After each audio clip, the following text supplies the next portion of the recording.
What is up guys, welcome back to the video. Today we're going to be doing a picture of One Punch Man. So I've been doing my drawing and stuff for about 20 days, just manga and anime. So I'm going to show you what I've been doing, how I've kind of been like finding the basic shapes and the face structure and stuff of the characters, and then show you how I applied that to One Punch Man. So let's get stuck in. Okay, so I've got myself a picture of One Punch Man. And I'm just using that to trace over like where the skull is, so using a circle, finding his eye line, and where his nose sits, and what angle his face is at, and where his mouth goes and his ears and stuff. If you don't have a computer, you can just use like a tablet or a phone and do the same thing. It's just a good way of getting you familiar with the characters, especially if you're not used to drawing these kind of things. So I'll usually do this when I start with a new character, especially someone who's so different from anyone else I've drawn. And then you can get your piece of paper and do the same thing next to your character and try and get it exactly the same size, try and get all the angles the same, and then slide your picture over on top of your photograph and have a look to see if you've got it right. So is the nose in the right place, so the eyes in the right place. And that's just a really good way of making sure you're getting better quicker. It's a really good cheat, basically. It's a hack. So here I've started off with the circle for his cranium, and I'll put in the eye lines, and I'll put in where his cheekbones and his jaw all sit.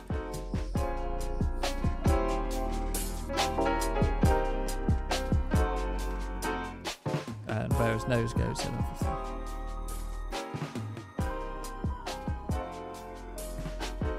So it was tricky because the way his face is tilted, it's a bit tricky to get his ears in the right place because they kind of appear higher up on his head just because his face is tilted forward. But I'm just sketching them in the right places to start with and not worrying about the details too much.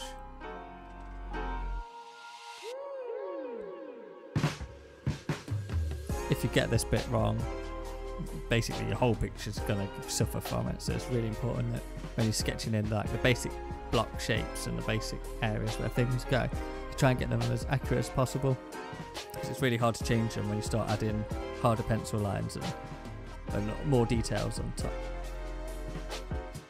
So I was happy with how it all sat, so then I started to add his eyebrows in, and where his eyes go.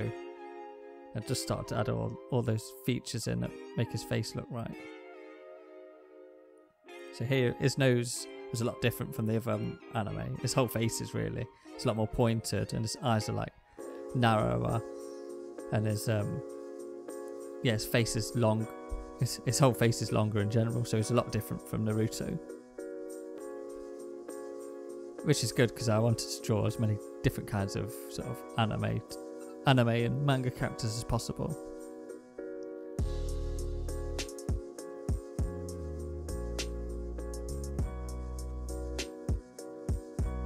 So after I've done the lines, I'll just go over it with a pen. I'm quite confident with these bits because it's quite good fun really with the pen, because all the hard work's done and you're just adding the lines in.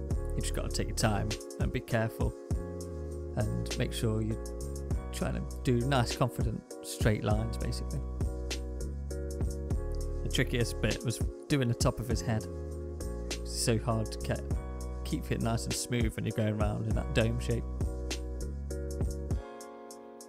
I thought, oh, he's got no hair, so it's bound to be easier, but actually there's nothing to hide the wonky head if you get it wrong, so it's really tricky, that bit.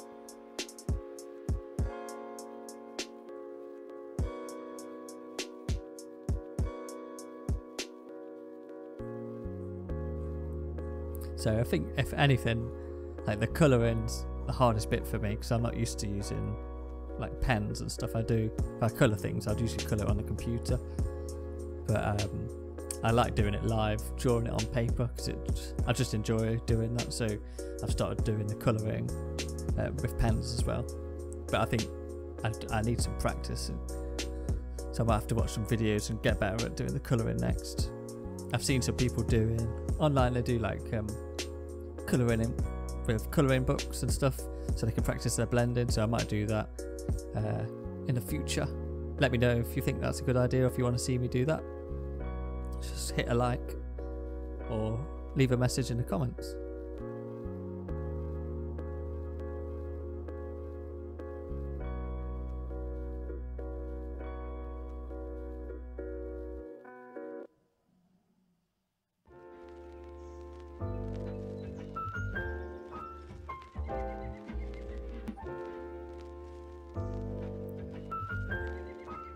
I think with the pens it makes a big difference on the kind of paper you're using as well. If you're just using like printer paper that you get from like your mum or dad, or like a really thick sketchbook, the pens don't work very well.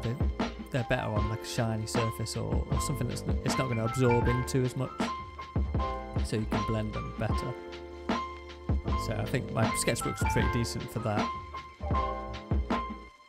but like I said, I just need a little bit more practice. Okay, so here I've just added some highlights with a white like gel pen, and also some shadow on his eyes just to make it look a bit more rounded, and so his eyebrow would cast a shadow as well. So don't forget to hit like if you're enjoying the videos. It really helps me know what I should be doing. If you're liking the video, I'll produce more of them.